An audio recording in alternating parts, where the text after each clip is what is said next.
Mambo vipi mtazamaji wa Baharia TV? Usisahau kusubscribe, kulike, kucomment na kushare. Bwana, nakuletea taarifa mpya kabisa sasa hizi inamhusu Peter Madeleka, wakili wa kujitegemea.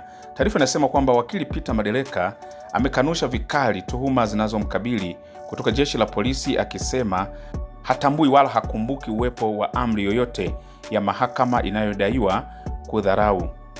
Akizungumza na waandishi wa habari leo Agosti 18, 2026 jijini Dar es Salaam, akiwa ameambatana na viongozi wa chama cha wanasheria Tanzania TLS, Madeleka ameweka wazi kuwa shutuma hizo hazina msingi wowote wa kisheria na zinalenga kumkandamiza tu. Siku ya tarehe 14 ya mwezi wa 8 mwaka 2026 nilipokuwa natekeleza majukumu yangu ya kitaaluma katika Mahakama Kuu ya Tanzania division ya uhujumu uchumi na rushwa iliyopo Mikocheni B jijini Dar es Salaam. Siku hiyo nilipokuwa nikitekeleza majukumu yangu hayo katika kesi ya uhujumu uchumi namba 45/21 mwaka 2026 kati ya Jamhuri dhidi ya Wendy William Ishengoma na wenzake wanne, kesi ambayo ilikuwa iko mbele ya Mheshimiwa Jaji Dr. Ndumbaro.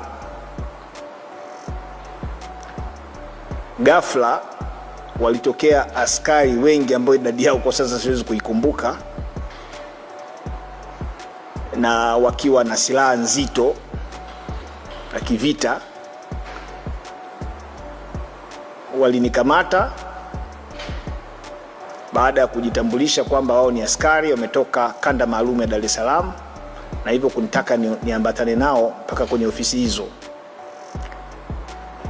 Lakini nilipojaribu kuwaambia utaratibu kwamba kwa sababu niko mahakamani na kuna kesi inapaswa kuendelea, naomba waniruhusu niambatane nao kwenda kwa Mheshimiwa Jaji ama kwa Mheshimiwa Naibu Msajili wa Mahakama Kuu na kuweza kutoa taarifa hizo, walikataa kabisa. Kwa hiyo walinichukua nikiwa chini ya ulinzi bila hata kuniambia kosa langu ni nini. Tukaelekea ofisi za polisi kanda maalum ya Dar es Salaam, kwenye ofisi ya Naibu Mkuu wa Upelelezi kanda maalum ya Dar es Salaam, Deputy RCO ACP George Bagem. Na nilipofika hapo, mara moja ACP Bagem aliniambia kwamba tuhuma zangu ni kudharau mahakama kwa amri ambazo zilitolewa tarehe 27 ya mwezi wa 7 mwaka 2026 na tarehe 13 ya mwezi wa 8 mwaka 2026. Kwa hiyo niko chini ya ulinzi, lakini nashukuru sana Deputy ZCO anazitambua sana sheria na hasa zile ambazo zinatoa haki kwa mtuhumiwa ambaye yuko chini ya ulinzi. Kwa hiyo alinipa fursa ya kuweza kuwasiliana na familia yangu, lakini pia kuweza kuwasiliana na mawakili wangu. Na hawa ambao nimeambatana nao hapa ni baadhi ya mawakili ambao kwa kweli wamepambana usiku na mchana kuhakikisha leo na kuwa hapa hata walau kuweza kuzungumza nanyi, kurudisha shukrani. Kwa hiyo nilivyopewa fursa ya kuwasiliana na familia yangu na mawakili wangu, TLS kwa maana ya chama cha mawakili wa Tanganyika ilimtuma wakili Emmanuel Okasho ambaye ni mwenyekiti wa jumuiya ya mawakili vijana wa chama cha mawakili chama cha wanasheria wa Tanganyika TLS. Akafika kwa wakati na akaweza kunipa usaidizi kabla sijapelekwa mahabusu. Na baada ya hapo nilikaa mahabusu kama kwa masaa kadhaa mpaka ilipofika kwenye saa 2 hivi usiku nikatolewa mahabusu ya kituo kikuu cha polisi Dar es Salaam Central na kupelekwa sehemu ambayo baadaye nilikuja kujua kwamba ni kituo cha polisi Mbweni, bila sababu yoyote za msingi za kutolewa pale na kupelekwa Mbweni, lakini nikiwa chini ya ulinzi mkali. Nikalala Mbweni siku hiyo ya tarehe 14 mwezi wa 8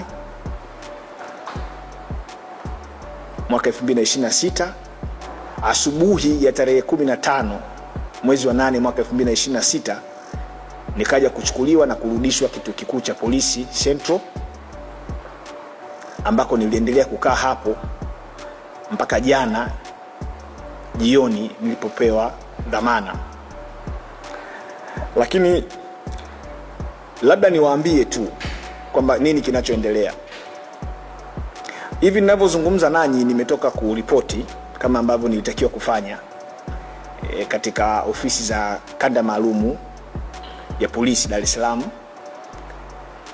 na mashtaka ambayo nakabiliwa nao kama nilivyosema awali, au tuhuma ambazo nakabiliwa nazo, tuhuma ni za kuidharau mahakama. Sasa kwanza mimi sitambui kama kuna amri yoyote ya mahakama ilitolewa tarehe 27 na ambayo nimeikiuka au nimeidharau kama inavyodaiwa. Lakini pia sikumbuki kama kuna amri yoyote imetolewa tarehe 13 ya mwezi wa 8 mwaka 2026. Sikumbuki kama kuna hiyo amri. Lakini hiyo amri hata kama ipo,